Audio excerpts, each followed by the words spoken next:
the zoning rewrite 2.0 City of Atlanta is doing now, right?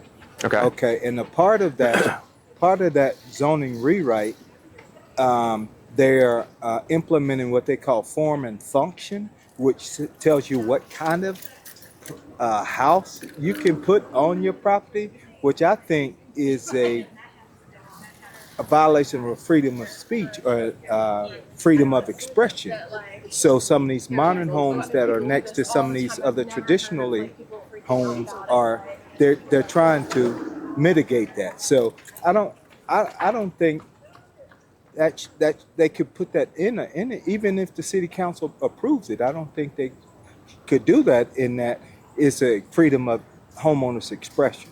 So So that's how I feel. unfortunately, I don't know. architecture isn't one of those things that is like considered to be speech, right? You can have a sign that says things, that's speech. You can say things, and that's speech. And you have the autonomy to present yourself the way you want to, and that can be speech, right? Okay. But they've ruled that you can have regulations for the continuity of a neighborhood or just for like what kind of businesses or things they want in a neighborhood. Right. Like it's just like having like historical preservations where the government can come by like, oh, that's a really historic building and it's been here for 100 years. So now we're going to put it in a registry and you're not allowed to modify it anymore. They literally take away all of your rights from the building to put it on a historic registry because they've determined that it should be preserved for historic reasons. Okay. So you have a lot of these neighborhoods in Atlanta that have very specific architecture and very specific houses, and they've all been there for a while, and that's like the vibe. And what they don't want to do is happen to have somebody come in.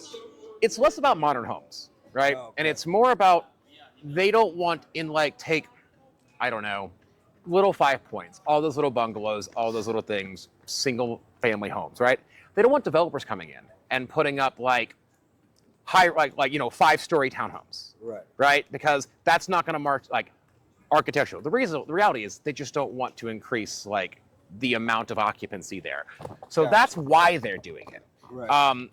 Right. Mostly, it's not about I got continuity. educated. It's about keeping occupancy low and home Yeah. prices I high. understand their position, how they trying to, what they're trying to do in their position, and I don't have a problem with it. But I just had that thought, like, can they do that? Is that freedom of expression? So I thought I'd ask. Yeah, they can do it.